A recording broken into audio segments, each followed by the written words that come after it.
Ahoy there, all you listeners. My name is Cody. And I'm Laz. And we're not just across the pond. We're across the other pond. The show where we throw cadavers overboard because they're too heavy.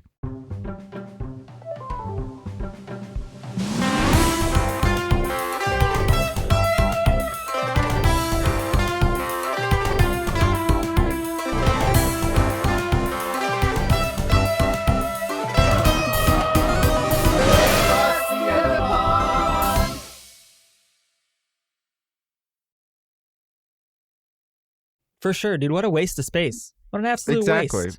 Why would you keep them on your, Buccaneer? Honestly, probably just attract rats, too. That's how they get on ships. Cadavers. Oh, really?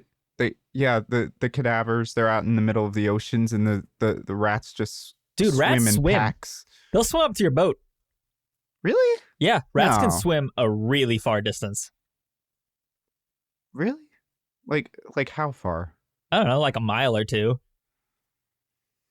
Do they just smell in the air and it's like, well, I smell me a dead body, and then they just kind of like they just chuck themselves into the ocean? Is that what happens?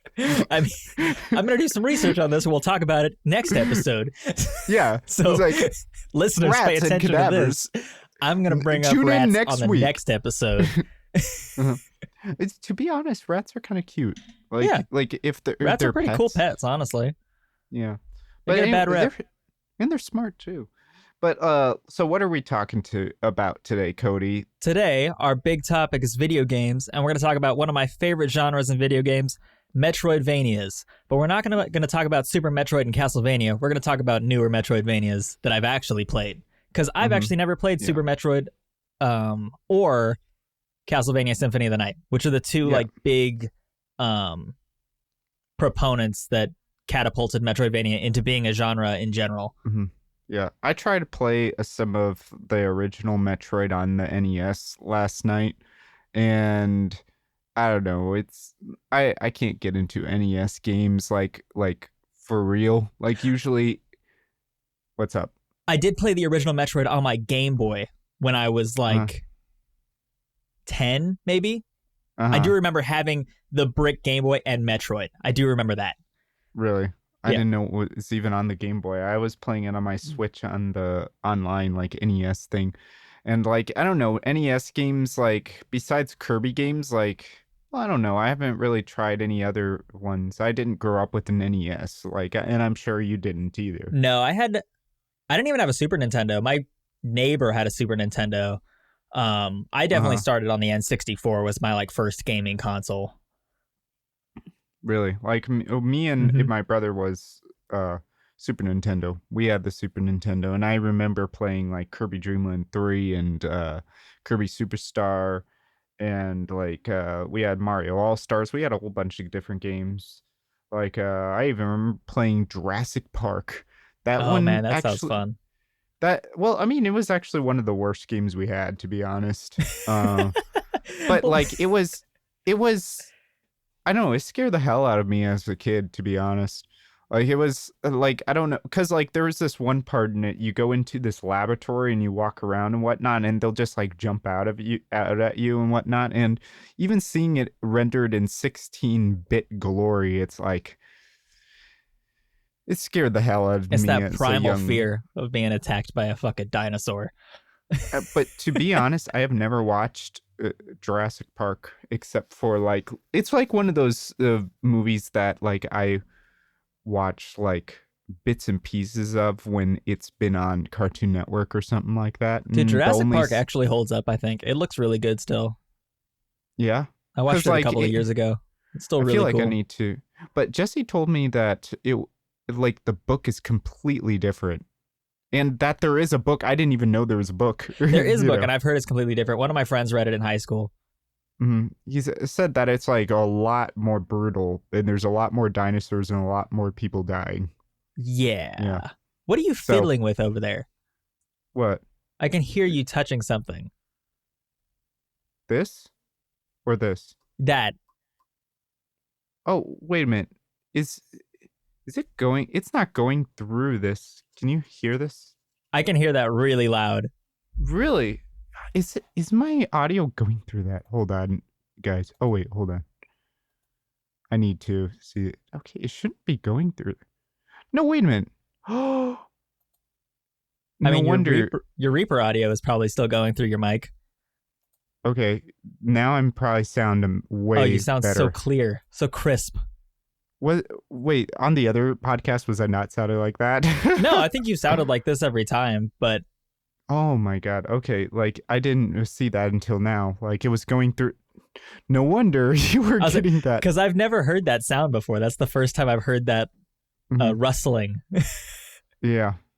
Anyway, so Okay, like let's get into the actual Metroidvanias. topic because we've just got a little bit Mm, of nostalgia hunting.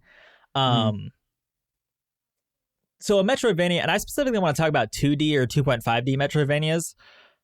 I don't think 3D really captures the like essence of the Metroidvanias that I like to play personally. So mm, the definition I use for a Metroidvania is side-scrolling action adventures mm, with obstacles in a continuous map that you have to mm, surmount after finding the requisite items and backtracking. mm. So take Hollow Knight is like my absolute favorite, probably game of all time at this point. Uh-huh. Um, Ori and the Blind Forest or Will o' the Wisps. Um, Shantae actually, and like the Pirate's Curse and Risky's Revenge. Those two are pretty Metroidvania heavy. Are they? Like Yeah, it doesn't it almost doesn't feel like a Metroidvania to me cuz like I was looking up a list of like what are games are considered mm-hmm. Metroidvanias and seeing if I've played any of them before. And I saw, what is it? Okay, Shantae was one that uh, surprised me. Kirby Superstar. How is that a Metroidvania? We've played it before, right? Yes, I have. I would see. I saw that list as well, and I think it's very vague on what they define as a Metroidvania. I think that their Mm, category for Metroidvania is: does it have platforming? Does it have combat? And does it have power ups? mm-hmm. And does it have a combination of those things? Because all those games Well, have exploration, power ups, and like basic combat and platforming. But I don't think they yeah. really capture the essence of what makes a Metroidvania a Metroidvania. Yeah, because like and then even Risk of Rain was one of them, which I Yeah, I don't don't think agree with so. that at all. Risk of Rain is a No. roguelike with like Yeah. Metroidvania-esque things in the sense that that map is very explorable, but it's a level-based roguelike. Yeah, that's a roguelike. So like I don't agree with that list. It was Wikipedia. So yeah, I understand why my 6th grade teacher told me not to use Wikipedia. So like but like one definition that was in that second video. What is the video? It Who's the was guy that's made Ingenious it? Clown Gaming. What Ingenious makes Clown. a good Metroidvania?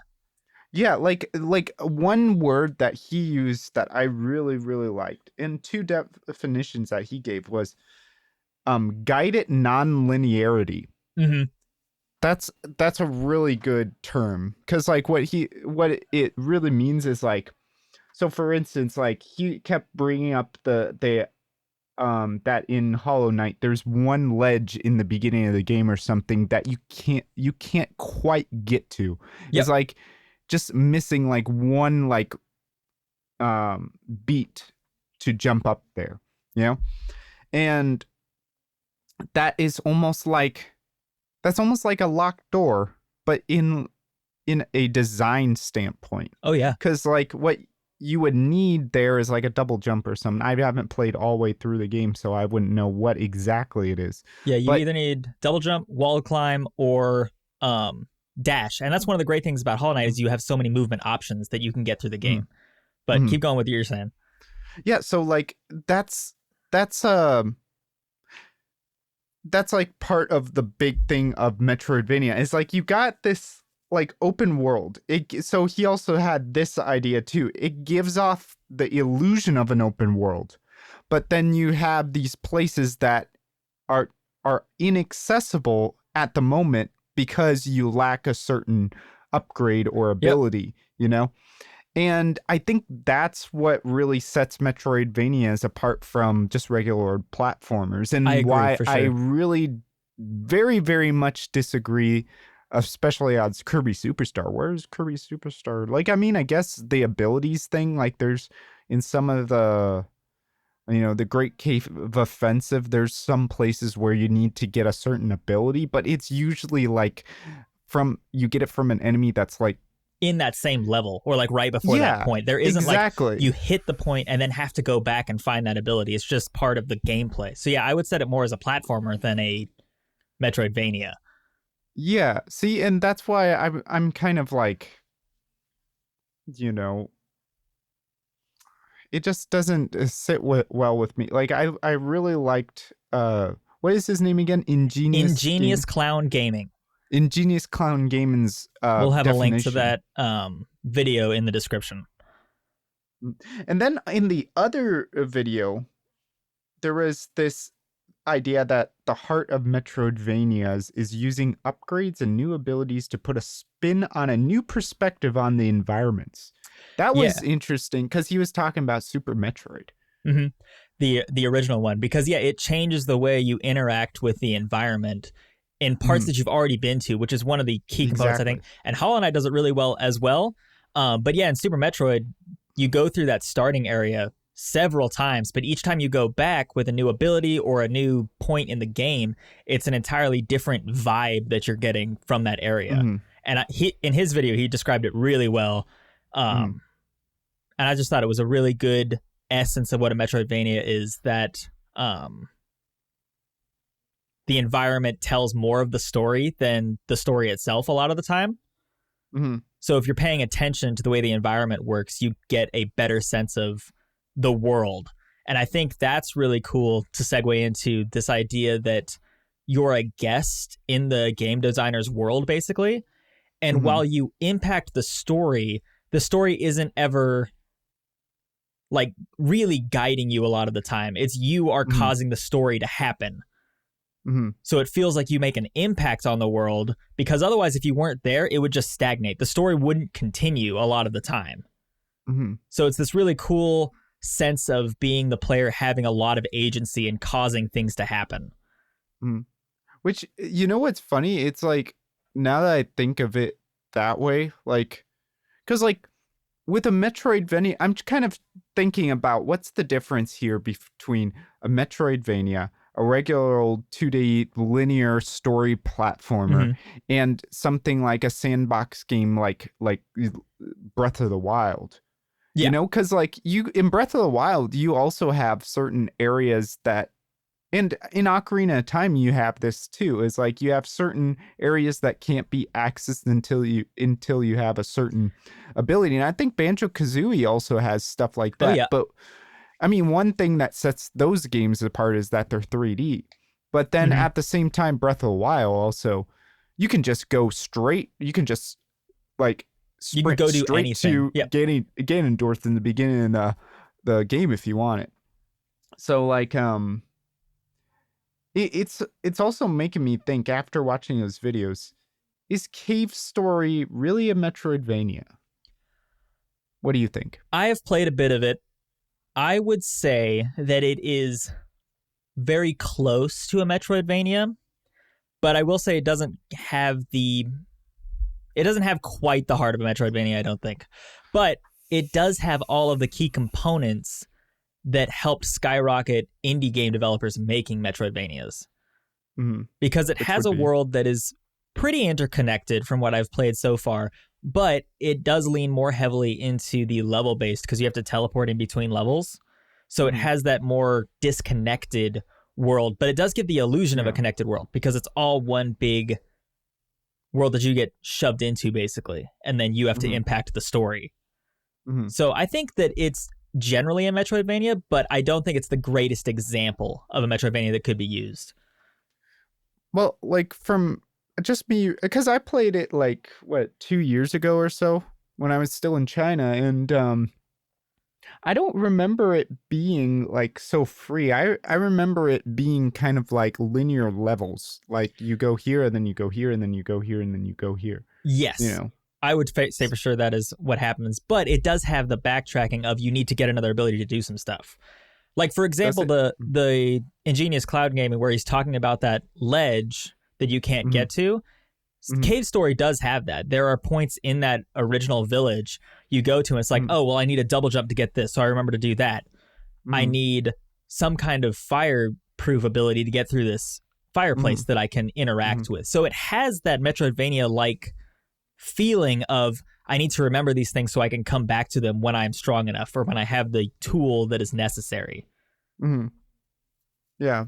I do remember I remember like the bubble gun and all that stuff. I don't really remember the game too much though, but I remember really liking it and being really amazed that it was made by one guy and that I mean, like, even like now with me, like just today, I was thinking, it's like, actually, if I just learn, because like if you look at the original Cave Story, it like nowadays you see Cave Story Plus a lot, and it's been redone and made really nice looking, but the original one looked fairly crude.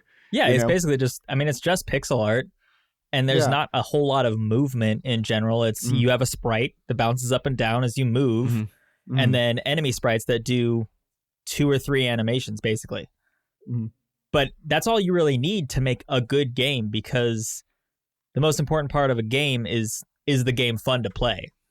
And is the aesthetic clean and, I like to say thematic? That it all feels like one cohesive world, basically. Because like, I mean, yeah, and that's really easy when you're doing it like by one person, because like then you get control of everything. It's the same thing, I think, why Toby Fox's games seem so like iconic, because they got that underlying soul to it. And I think Daisuke's games, and I kind of peeked at a few of his other games, they all have that Daisuke-ness to it, but in talking about Daisuke, Maya, he, because like this is something I got out of one of the articles, I think the Gama Sutra article you sent me, because a lot of Metroidvanias, it looks like, at least what I got from reading this, is that the main impetus for making them is to allow for exploration. And it sounds a lot like, even I think I forgot which developer, they said that they got more inspiration from Legend of Zelda than that was original the Metroid. Castlevania developers, that they set out to make a Zelda-like game, but because it got released after Super Metroid, like I think it's 3 years after, and it has that world basically that you explore and can go through and backtrack through, it got portmanteaued into that Metroidvania style, basically. But absolutely, Metroidvanias pull a lot from Zelda style games with that, I need this power up to do this thing. Well, and Zelda, but I think actually this is why I think I brought up Breath of the Wild, is because Zelda usually has that thing where you usually get a boss, fight a boss, and then you get something that allows you to go to the next level. Yeah. But at the same time, it's more linear. Yeah. Right. 100%. And Link is impacting the story very closely, in that Link is the story. He's the whole reason that the world needs to, like, you are impacting the world directly because you are Link. You're the hero of time. Not necessarily that you're just somebody in the world who's doing stuff, that a lot of Metroidvanias have that feeling of, I just exist in this world and I'm exploring it and I'm impacting it. But and actually I just thought about this. It's like, I think the difference between Breath of the Wild and Metroidvanias is that Metroidvanias have what do you call it? A tiered gatekeeping. Oh yeah. Like, the thing is, with like Breath of the Wild, you just, like I said, you can just like book it to Ganondorf and be like, hey, what's up? And just get crushed like a little ant. But like in a game like, Metroid, Castlevania, even Shantae, anything like that, like I don't even really sure if Shantae counts, actually, to be honest. I don't even remember too much. But like you can't do that. You have to get certain things to be able to get to the last boss, and then you got to get a collective of like abilities to get to the last boss. Yeah. Right. But I mean, is that because there are certain places in Breath of the Wild that you can't get to until you get like certain ability, like gadgets and whatnot. But I don't Breath know of the if Wild unlocks all of that stuff really, really early. Like it takes like what 15 minutes to get all of the buffs if you know where to go. Oh, I know what you're talking. Yeah. Like all of the tools you need in Breath of the Wild are very early, and then one of the strong points and the weak point I think in Breath of the Wild is that you can go and do anything in any order. Mm-hmm. So the world has to feel equally difficult at all opportunities. There isn't like I went to the fireplace, so I do better at the like grass place. If that happens, those have to be equally difficult no matter what point in the game you go to them, because you can always go everywhere. So that's really open and freeing, but also it loses a lot of that Zelda-esque feeling of I'm strong enough to go to this area now and do this.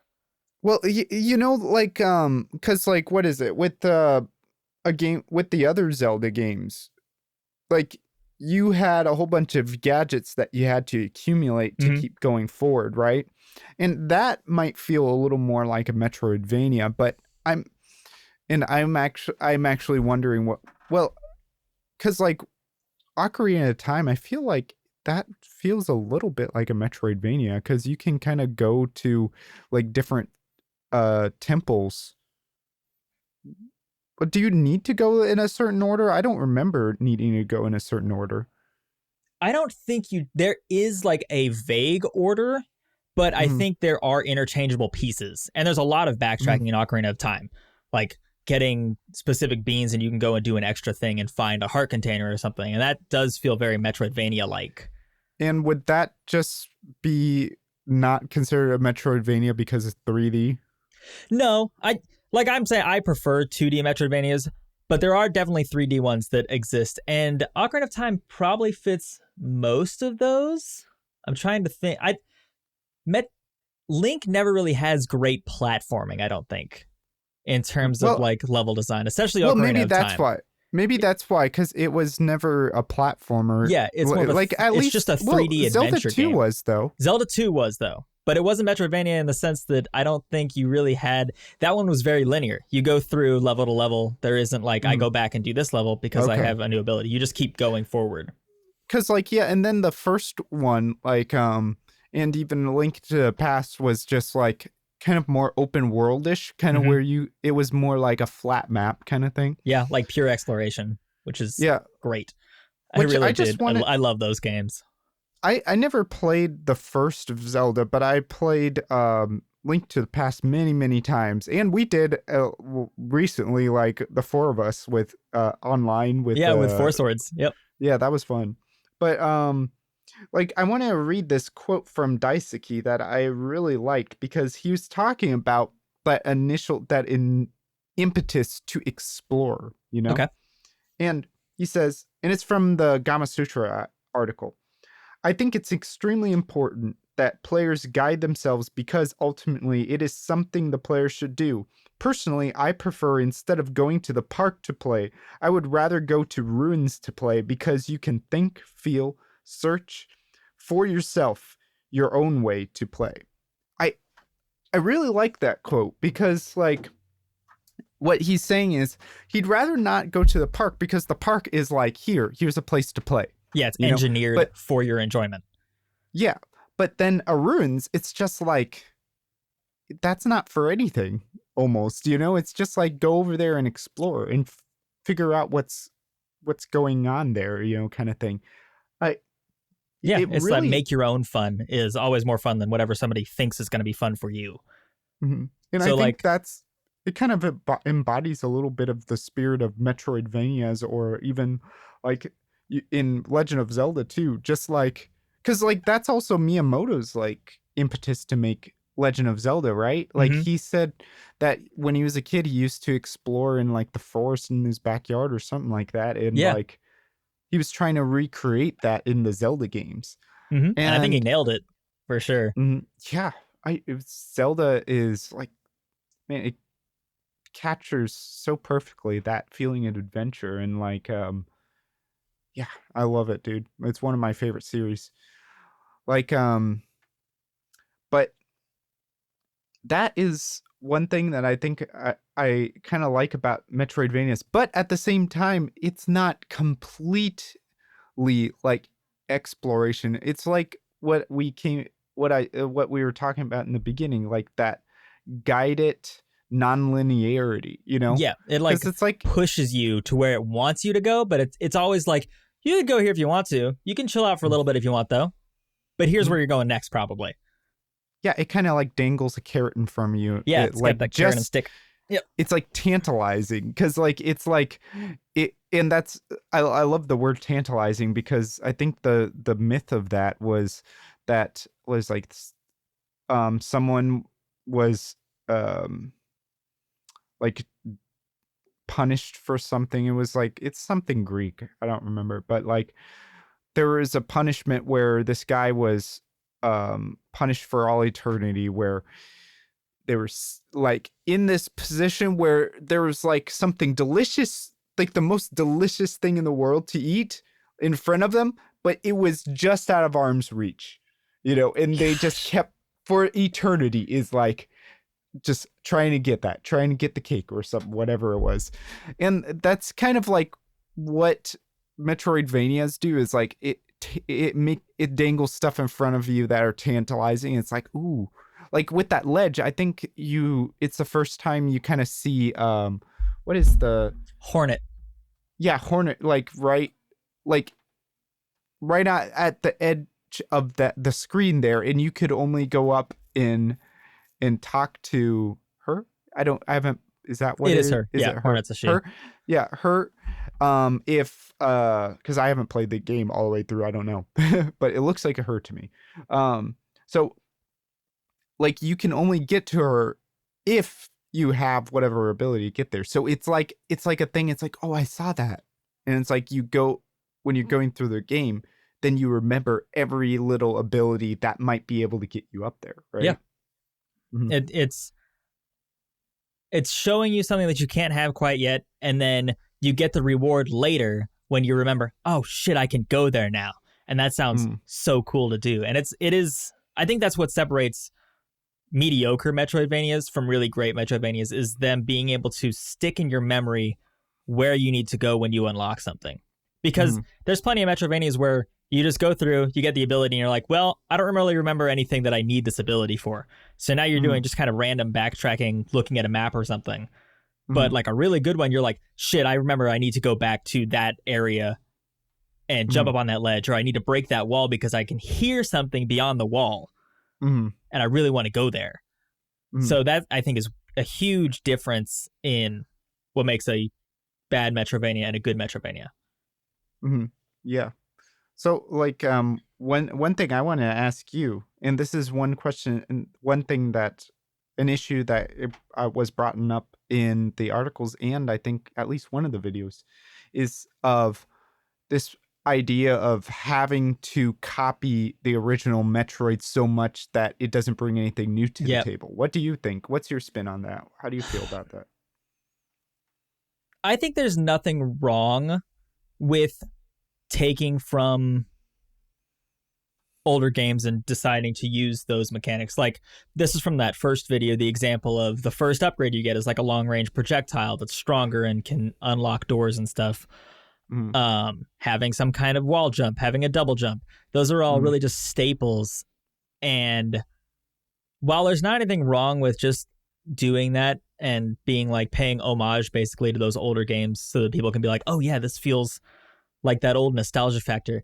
But yeah, if you just use those and don't you find new and unique ways to use those abilities, yeah, it just becomes a very bland Metroidvania where you would just go, oh, I could just be playing Super Metroid and I would have the same feeling in general.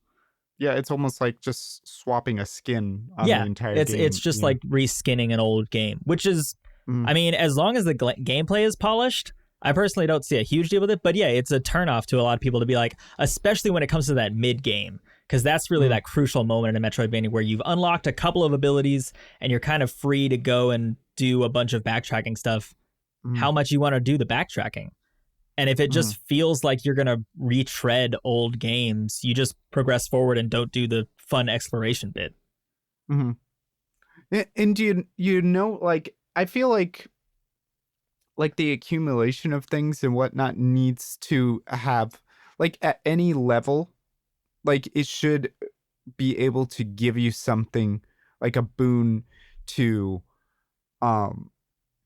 help you get stronger or something. You know what I'm saying? Like, yeah, meaningful bonuses. Because yeah, if you're getting another long range attack that's just a reskin of like the first one you get, it's just a useless ability basically. It's just like, this is just more of the same. You really want to have those unique and meaningful ability changes. And you know what is also something that two things that I just thought of. One from one of the videos is there's one of these games, I forgot which one it is. There were so many games that they were talking about that I've never heard of. But one of them was like the developer specifically told himself, okay, when I come up with a new item or ability or something, it needs to have at least 6 different uses. Yeah, I don't remember the name of the game, but I do remember that quote. And that's a really cool idea to come from a game designer perspective. Yeah, because he was talking about like, what is it? The magnet ability in that game where, like, yeah, you can like get items from across the room, but then there's also one point in the game where you have to use it to erase a hard drive. Yeah, which is such a unique way to use that ability that's been used for something else entirely. Yeah, I love that idea. And the other thing I was thinking about is actually using the abilities in combination to do things. You know, almost like using the abilities in a way like the workbench in Minecraft or something, like you putting them together and make a new thing. Yeah. You know, and this idea of being able to really combine skills in like meaningful ways, I think ties into another peak point of a Metroidvania that I think is really important is how much player skill impacts the way you play the game. Because when you start, you're a pretty total novice a lot of the time.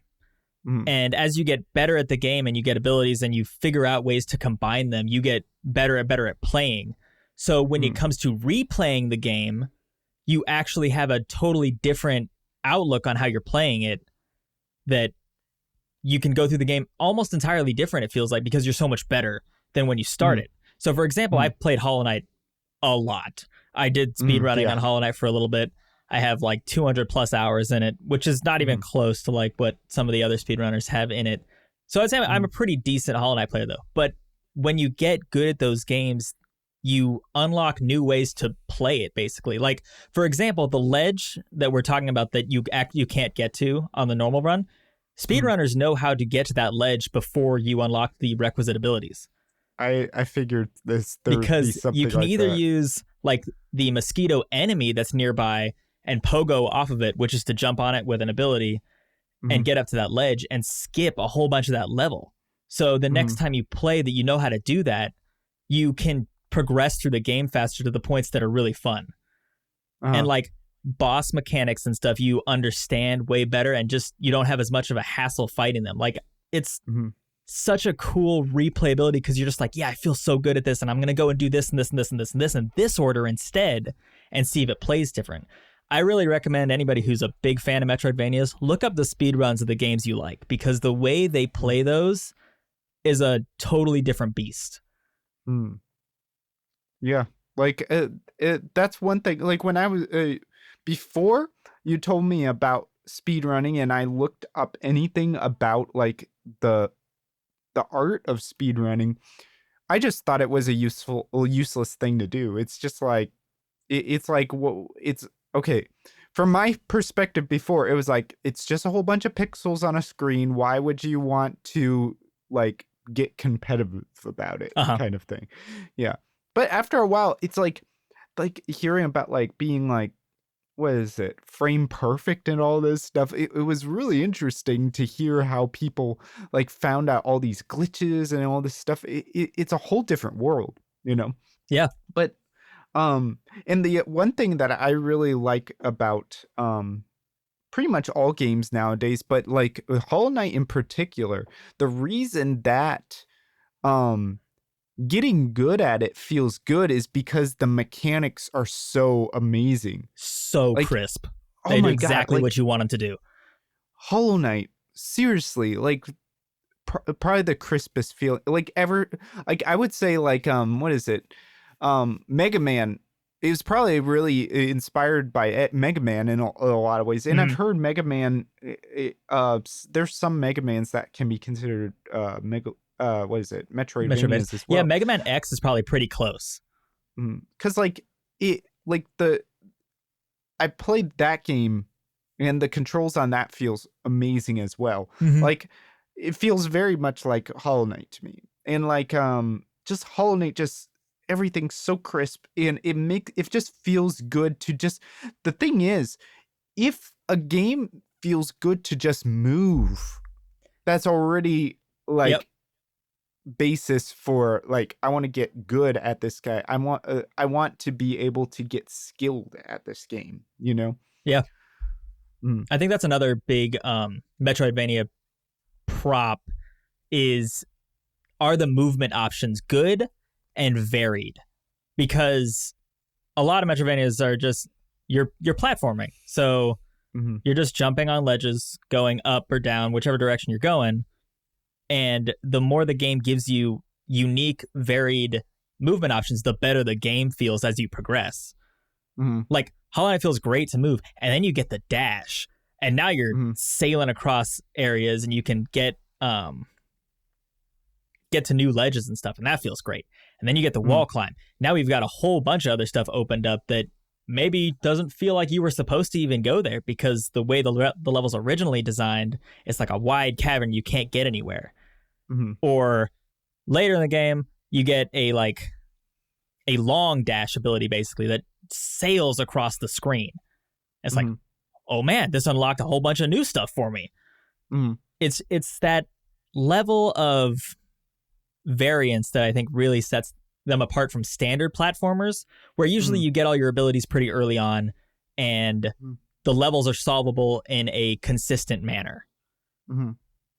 And you know, there's one other thing that that we're kind of missing out on here too, is like we keep talking about using the abilities to get to different levels, but then there's also using the abilities to find secrets, right? Yes. Oh my gosh, I can't believe we haven't talked about secrets yet. This is such a key factor in the world itself that you're playing in, is being like, "Oh, I found a secret? What's this?" Yeah. Exactly. Cuz like I don't know why I keep thinking, I know it's not a Metroidvania, but I keep thinking about when I was a kid and we were like really into Banjo-Kazooie and Banjo-Tooie, and that they had like the eggs with the question marks on them and Oh then yeah. the ice key. Oh my god, when I found out how to get those, I think we had to use a Game Shark or something. But it was, and even to this day thinking about that just makes me feel like I just won the lottery or something. It's such a great feeling to find secrets. And I would imagine in Metroidvanias, part of making backtracking enjoyable is finding those secrets, and especially if it adds to like your being able to progress in the game, you know, Yeah. or get through things easier. Yep. Or get more health. Yeah. That just, yeah. Yeah. Having meaningful secrets, and just, that is one of the best feelings of gaming in general, is exploring something and being like, oh, I'm rewarded for finding this secret. So exciting. Yeah. Like I think Zelda really nails that too, especially in like Link to the Past and Ocarina of Time, when you're like find something, you're like, ooh, what's this? I'm gonna go in this little ledge here. What? It's a heart container. Feels good. Well, I mean, in Legend of Zelda too, like the thing is, they have made finding something, well, a secret. Two things they made: finding a treasure iconic because of the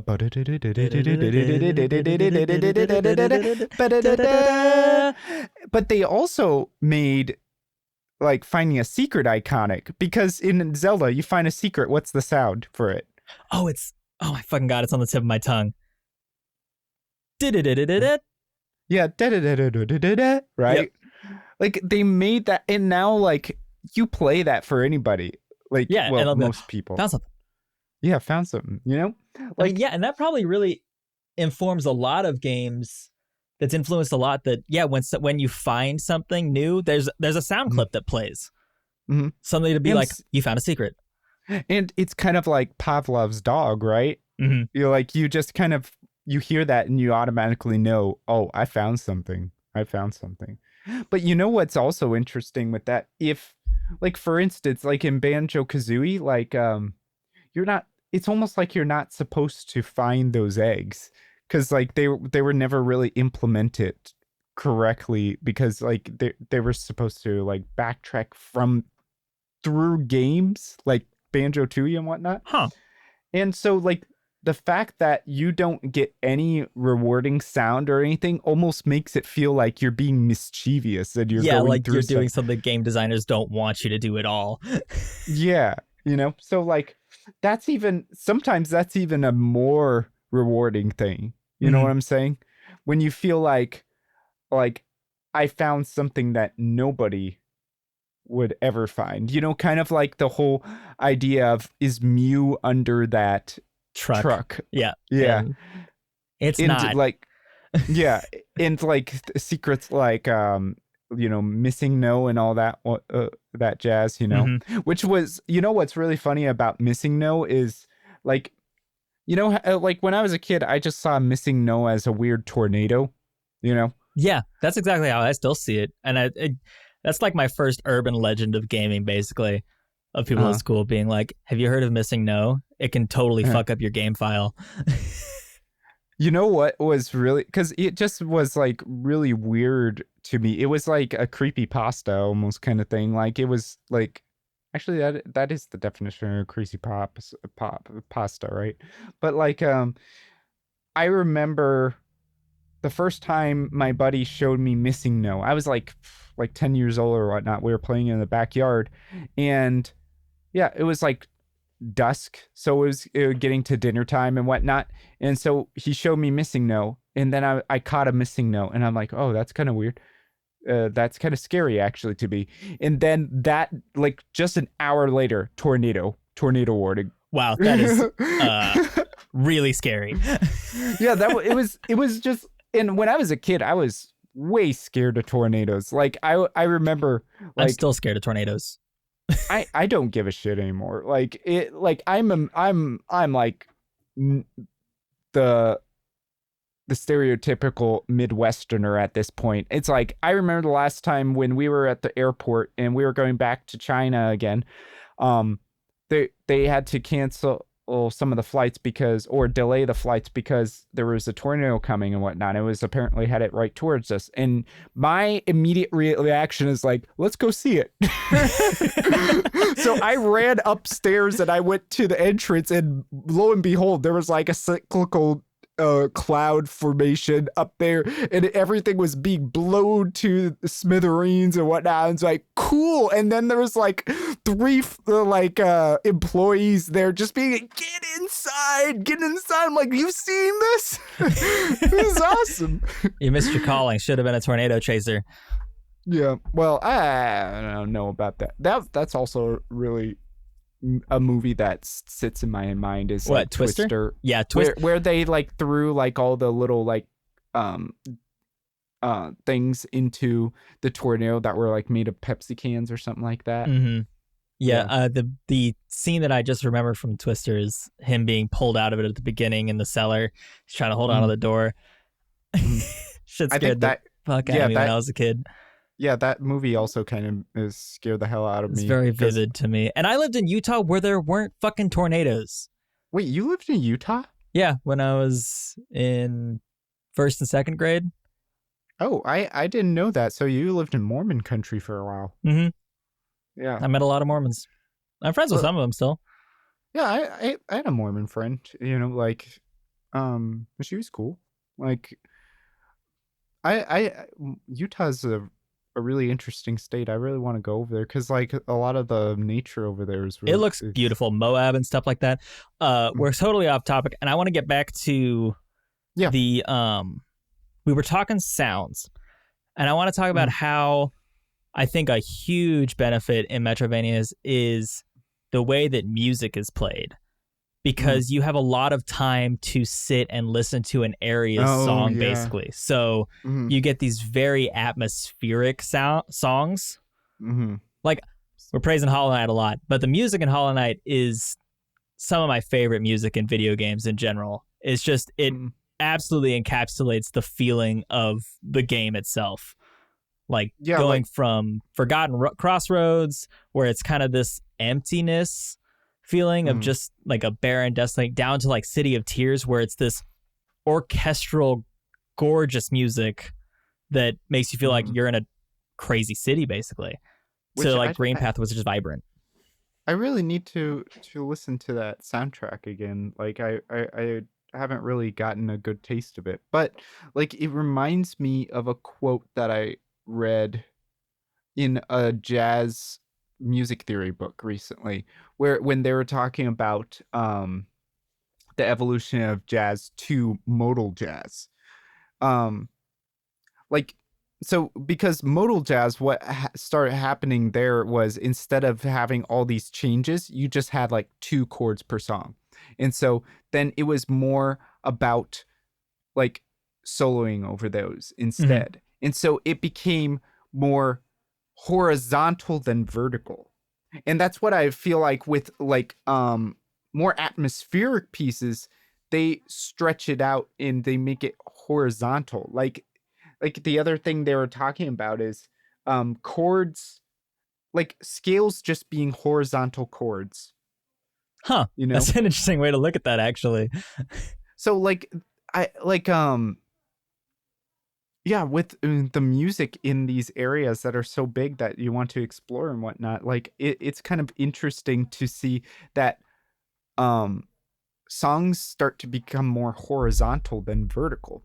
They build up over time the longer you're in the area.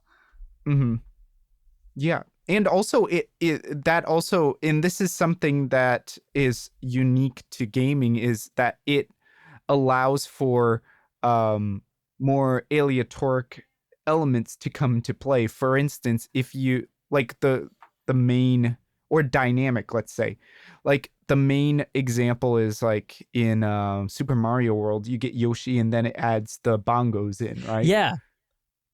Yeah, so the like, music changes as the world changes, and that just gets you even further into that feeling of being in the world itself. Yeah, because like for instance, you might get like a special sword, and then maybe like the orchestration changes or something, it becomes brighter or something like that. Like in a lot of these more atmospheric pieces, you can add those things, and especially if you have like all these new abilities and stuff, maybe that also would you're almost playing like Mr. Potato Head with the music.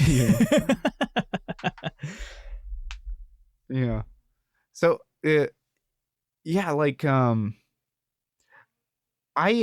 myself, I have not really given much I actually didn't know that this term existed until you told me last week. Yeah, like it's surprisingly like uncommon, because I think a lot of AAA titles don't really make Metroidvanias anymore. It really feels like it's owned by the indie group of game developers. Well, I heard that it just became like popular in the last few years. Yeah, I'd say with Hollow Knight, Hollow Knight and Ori came out around the same time. Ori and the Blind Forest specifically. Those two were like, we're Metro. Oh, and Guacamelee too. Guacamelee is pretty fucking cool. I have not played Ori or Guacamelee, and I have only played a little bit of Hollow Knight. They're great games. I think Will of the Wisps, the Ori sequel, it's mentioned in the video that we watched. Will of the Wisps is far superior to the original one, and it's a masterpiece. Absolutely. Really?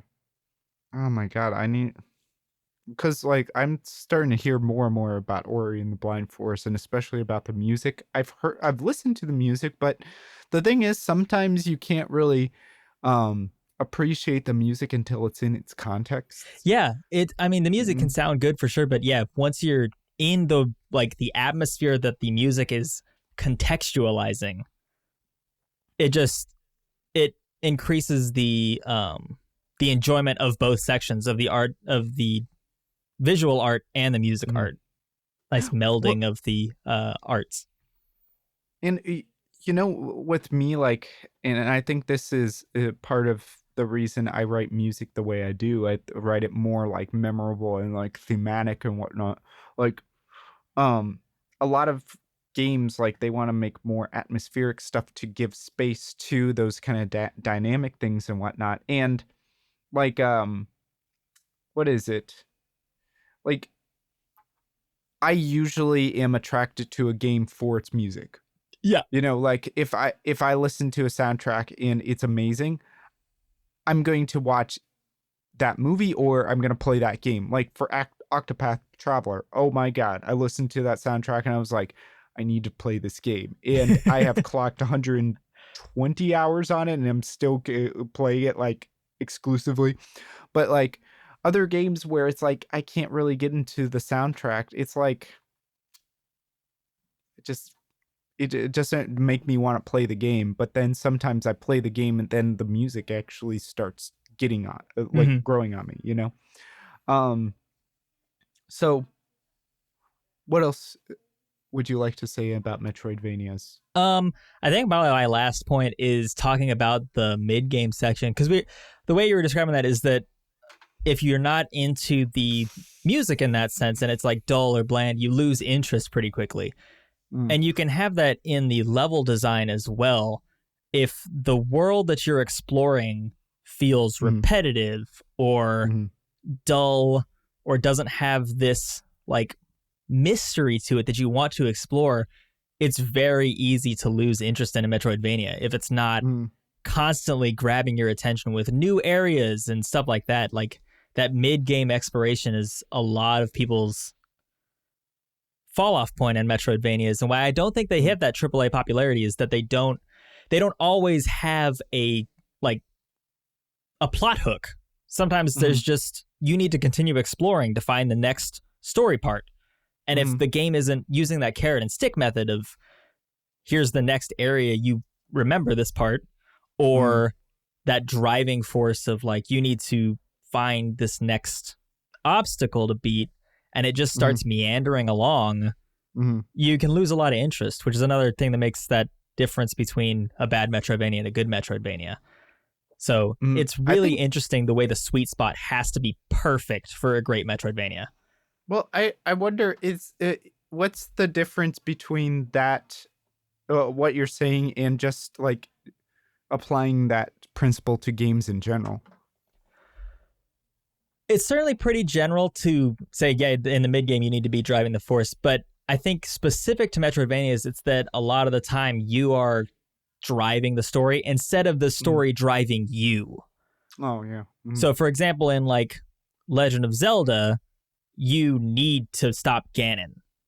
mm, So it goes, hey, this next temple has something happening at it. You need to go solve it, or you need to find these 3 crystals. Whereas mm. a lot of Metroidvanias are more vague in the sense of like, They just hint at where to go. yeah, like just keep looking. Mm, yeah. And I mean, and sometimes Legend of Zelda with like the dungeons stuff can also kind of be like that. Mm-hmm. Like, okay. I just thought of something about that. Is like maybe Legend of Zelda as a game as a whole is not a Metroidvania, but the dungeons are kind of Oh, little yeah. Metroidvania-istic. Because like you get like certain things in the dungeon, like you usually have like a semi boss, like a boss that you get like the main Like item of equipment. the dungeon. Yeah. Yeah.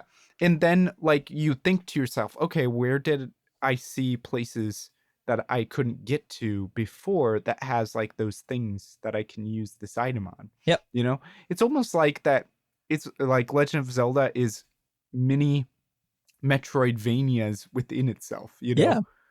And I think that's why Symphony of Night was like, we want to make a Zelda-like game, because that concept of being somewhere, seeing something you can't reach yet, finding an item and being like, I can use that item there, feels just very gamer. Yeah, I mean, it just makes you feel smart, right? Yeah. It's just like, yeah, I figured something out all on my own, you know? Yep. Like, the game definitely didn't have to teach me this. Exactly. Let me see. Like, there's something else I wanted to say and I forgot it. It just kind of floated away from me. Oh, no. Well, while you're thinking, I think the last thing I have to talk about for Metroidvanias is boss fights, or some thematic piece that makes ending a section of the game feel really good. Like, Hollow Knight has some of the best boss fights ever, I think, when it comes to like a 2D combat game. They are so good, so memorable, so fun. That's why the last DLC in Hollow Knight is just a boss rush mode, basically, so you can keep fighting the bosses over and over again. Because they're so fun, and everybody's like, we want to keep playing against these bosses. So that keeps you going for more. And it kind of feels like Dark Souls, where the bosses make a lot of the Dark Souls memorability. Yeah, that's the word. Memorable? Yep. Or something like Ori and the Blind Forest, where a lot of sections of the game end in a chase sequence that is really fun and interesting. Yeah, which that's supposed to be an element taken from Metroid. Like Super Metroid did that at the very end of the game, where you had to like rush all the way through all the tutorial stuff, like back to the very beginning. Really good at the first part of the game, which is a really interesting play on the original formula, because you're taking one thing that just they did once in that game and made it like a thing to do at the end of every level, right? Yeah. At least I've never played Ori and the Blind Forest, but that's how I understand it. Yeah, and it feels like that's what makes the genre move forward, is taking something from the old games and iterating on it until it feels like a newer idea. And I think that's where the genre has to move forward, because there are a lot of Metroidvanias that come out and a lot to fall under the radar because they're just rehashes, basically. And the ones that pop up are ones that iterate on the formula. Like Hollow Knight took combat and made it crisp and smooth and movement and just really, really cool. Yeah, and sometimes I think like the iterations just need to be subtle like that. You know, like where you don't need it's to push just the envelope incredibly far.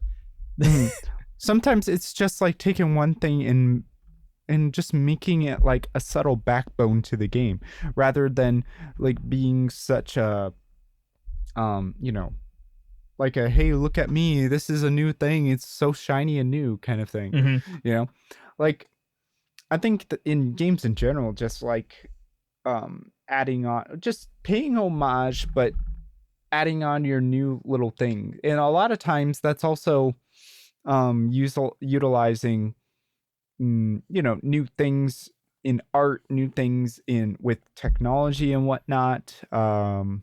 You know, like for instance, one of the things that I think in gaming in general really changed the way people saw computer games was with Undertale, and the whole thing where you had to actually go into the files and delete things, you know, that happened in Undertale? To progress. Yeah. Like you had to go through Flowey. You had to actually delete him or something like that from the files. I think you might be confusing that with Doki Doki Literature Club. No, actually, I which was first? Because Undertale did that. I feel like Undertale did it first. Huh? I don't remember. I remember Undertale was 2013, wasn't it? Yeah, I think so. My memories of Undertale, I don't remember having to edit files or anything, but I could be wrong on that. I haven't played it in a long time. But while you're looking that up, the part of Undertale that feels so unique is the pacifist options, where you don't have to kill anybody, because that's such a game mentality of, how do I progress? I kill all the enemies in the room. Yeah, exactly.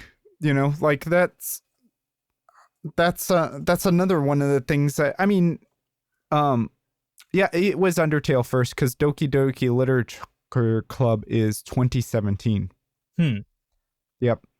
That's what I was thinking. But like, yeah, like Undertale just to me is like one of the greatest games in history because it did things so differently. But the other thing is it brought to the table a storyline that just like I don't know, like it brought so much cultural things to the surface too, you know what I'm saying? And it's this a great fucking I game. think we just need to have an entire episode on Undertale because it's just it's seriously like there's a reason why people now are calling it like the greatest game ever made because it's just like such a man. This is in another episode. This is just another episode. We'll talk about the uniqueness of Undertale in one of our other video game topic episodes. Maybe that could even be the next one. I don't really have much else to say on Metroidvanias. I feel like I got everything I wanted across. Play Hollow Knight. Just do it. It's great. I might need to whip it out again. I have not been, but I still need to also finish Octopath. Man, like I got through all the all the 4th chapters for the characters, but now I need to get through the last like hidden boss, you know? Yeah. You know, the classic staple of JRPGs, the hidden secret boss. Yeah. We should talk about JRPGs one time as well. Oh, that would be great, man. Be a great That would episode. be a great one. Yeah, I kind of like talking about whole genres like that. And it'll also help me like get to know like the video gaming community better too, I think. Yeah. All right, well, I think that's a good place to stop, right? I think so too. Thanks for listening, everybody. Make sure if you're watching on YouTube, like, comment, subscribe, all that jazz. If you're listening on iTunes, rate us 5 stars. You can contact us on Instagram across the other pond with underscores in between the words. And if you could just give us a good review on Yelp, you know, just give us like 5 stars on there. Just really everywhere you could talk about across the other pond, just start typing it in. Just type across the other pond into your web browser. Just a great really helps us. Yeah, exactly. Like I'm thinking like I mean, we could just set up like I got a folding table. I can just set it up in the middle of the Sahara Desert, and then you can just, I don't know, like give it a Yelp review. Just say, hey, this burger's too dry. And it's like, of course, it's the fucking Sahara Desert. Yeah, you think sand isn't going to get in the burgers? Come on, man. Yeah. That's called grit. It's called grit. Anyway. All right. So I guess after talking about deserts, it's nice to just take a dip in the pond. Yeah. Or in the oasis. The oasis, which has a pond in it. And probably a lot of mosquitoes, because that's the only place they can survive in the desert. That is correct. All right. Bye, everybody. Yep. Bye-bye.